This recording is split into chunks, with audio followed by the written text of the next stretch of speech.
Okay, quick to the point. This is a video of a 2014 Chevy Cruze with a 1.4 liter turbo that needs a front crankshaft seal replaced. It's the last candidate of a squeaking noise I've been trying to track down. I've already replaced these two variable timing solenoid gaskets, which there was an oil leak there previously. That's been cleaned up.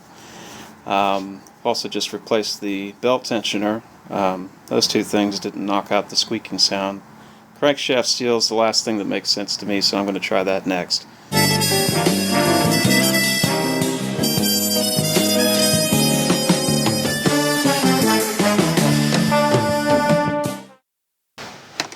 10mm.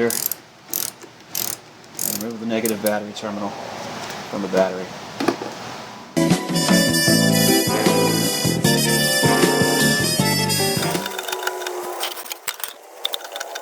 And it should go without saying, safety first. Make sure you place a jack stand under the car. You might lose a leg otherwise.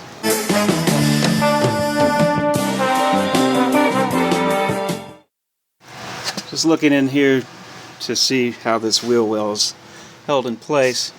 It's a combination of torque 20 bits. I think there's about 5, maybe a couple underneath the front here, 3 that can easily be seen here. There's also these kind of pop style clips. They do make a correct tool for this. I think it's called a trim tool, which I don't have, but you can improvise. Stick your flat blade in and twist it back and forth, and that pops out and is removed. Coming underneath the vehicle, just to show you. This was held in by a couple of these kind of pop-out caps from earlier, as well as a 1 Torx bit, and that came away from where these two pieces of plastic meet up. So this is part of what we're trying to get off, and that separates right here, just behind the edge of the bumper. There's 1 Torx bit here that's allows you to separate these two pieces of plastic away from each other. So I think I've gotten all the bolts out, and I just have to pop it away. So this is already starting to come out. I just have to go around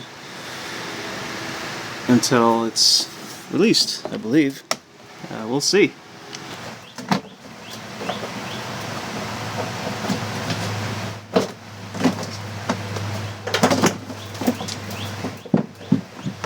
Oops, forgot one. Got another screw or something.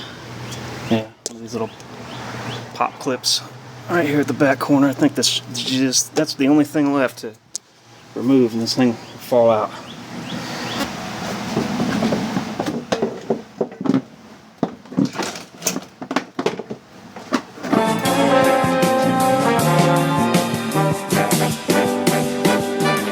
Alright, next I'm going to place a 2x4 on top of a second jack and just barely start pressing into the bottom of the oil pan, avoiding the drain plug, and give the engine some support before we take the motor mounts off.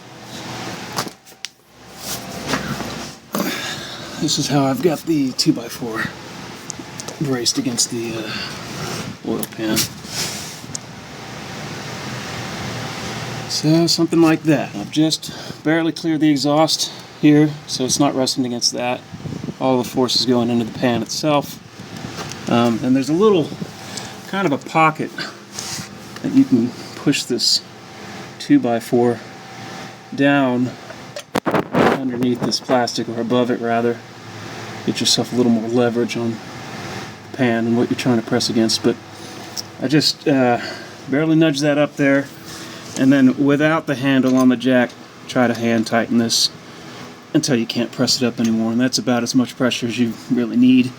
I wouldn't go any higher than that.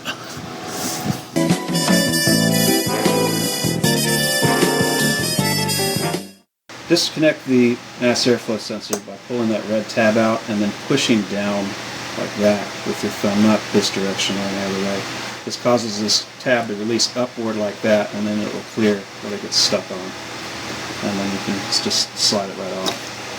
So, next, loosen this clamp with a flat blade screwdriver, or whatever size socket that is. I have to guess around 8mm, I'm not certain.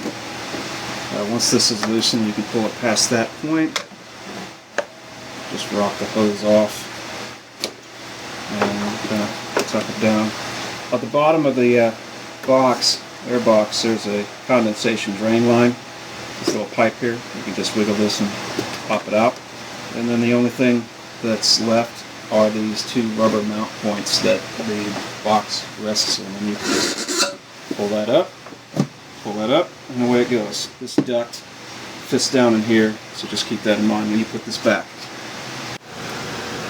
Alright, next I'm going to take the motor mount off. That's held in place by 5/8 inch bolts, 3 here and 3 here, and then 2 more that mount horizontally into the engine itself.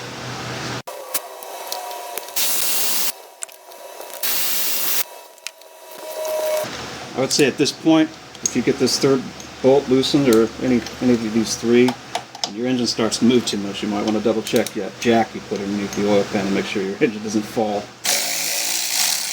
I noticed mine moving a little bit, but it found a resting point.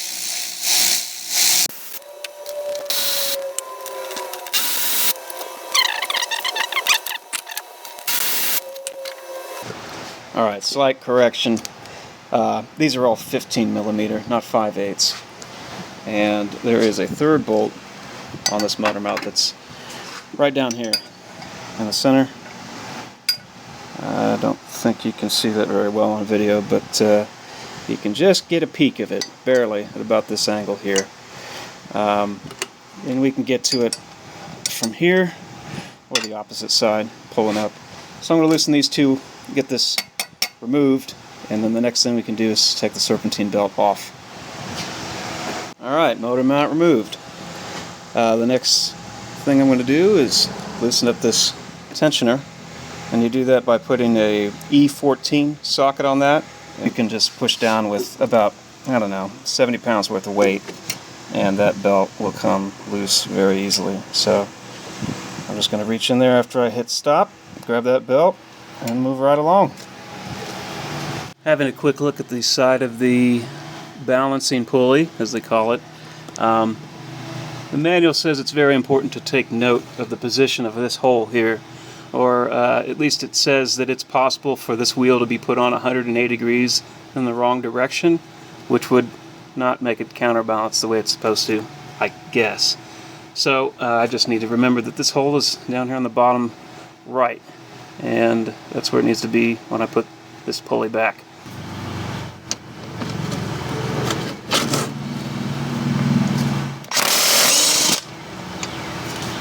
Brilliant.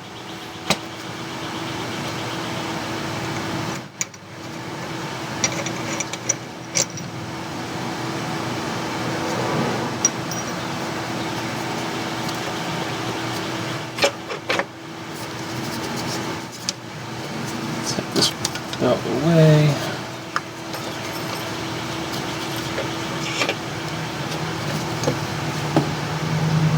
All right.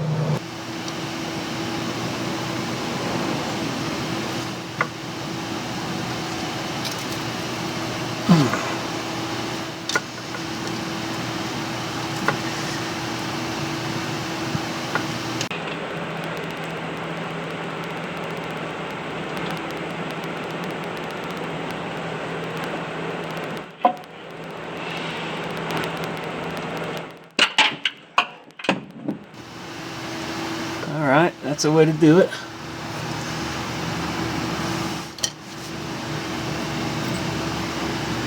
I just shot oil all over myself. That's okay. Here's our old seal. Piece of junk.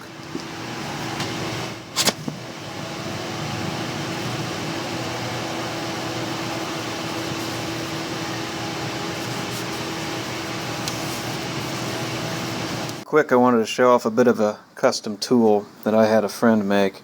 These are based off of measurements on the official tool that you're supposed to use to insert a new crankshaft seal. This is the old one that I just took out earlier today. I shot this video early in the day. I didn't record anything about this in particular. But the way this works is you would just fit your seal on this, and it's not going to be quite right because this is a bit mangled up now.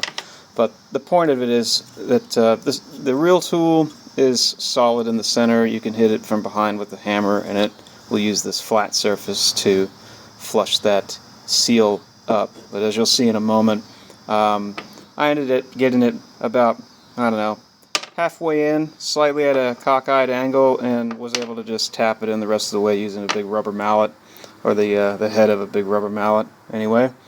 And it fell right in pretty easily. I bet had I not had this, I would have been able to at least get it started and tapping it in the rest of the way using that rubber mallet. So having this may not be essential, but I'll have a link in the description with a download where you can get the model that this was based off of and print your own if you'd like. Alright, now we get to see how well this thing works.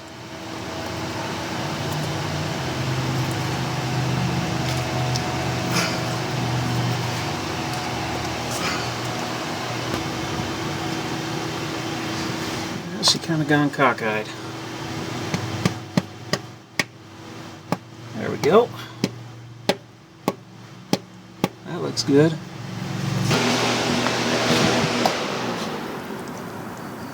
Just a quick look at the balancing wheel. I'm about halfway through cleaning this off with some carb cleaner and a brass wire brush. Just a few seconds of scraping is enough to kind of get most of these rusty looking deposits. This is the side that I hadn't touched yet. I was just about to get around to it. I thought I'd make a note. There, that's better. So that might make a difference in the life of the seal. Let's clean this up.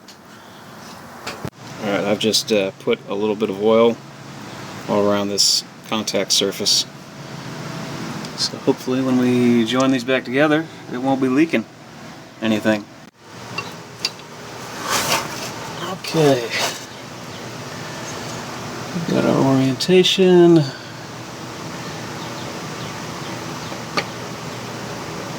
Should be about like that.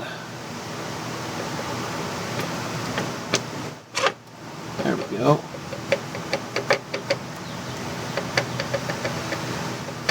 I think that's as deep as it's gonna go. And I've got a new bolt. This isn't it, this is the original. And the instructions officially say, do not reuse this. Well, I couldn't, I was able to find the torque rating for this bolt, which you're supposed to replace on the balancing pulley. And it's 111 foot-pounds plus 60 degrees. But I don't have anything to brace this thing still, and I also don't have a torque wrench that goes up that high. So, cross my fingers, I just used my impact driver to crank it to what is probably about 111 pounds plus 60 degrees, give or take. So maybe it's actually around 150, 170 when it's all said and done. But about as tight as a lug nut, I would guess, or slightly tighter than that if you want to ballpark it, but don't take my word for it. It's probably a little difficult to overdo it, but never underestimate that thing. Quick tip, and there's another video out there that's covered taking these out and putting them back in, but it's a bit tricky. You have to kind of come at this from an angle and kind of start one bolt as you're feeding this in, because it wants to run into the frame right there. But kind of swirl it around, you'll be able to fish it through and get those bolts. I think I need to take this top one out in order for them to go through, but these first two can stay in. Just a tip when it comes to reassembling these two pieces together, kind of keep all of the bolts loose, because there's going to be a little bit of play in here sometimes. If you've, depending on how well you've supported the engine before taking this bracket off, it may shift the engine kind of cockeyed or forward a little bit. So alignment on everything here might not be perfect at first, but as long as you get everything started, it'll come together.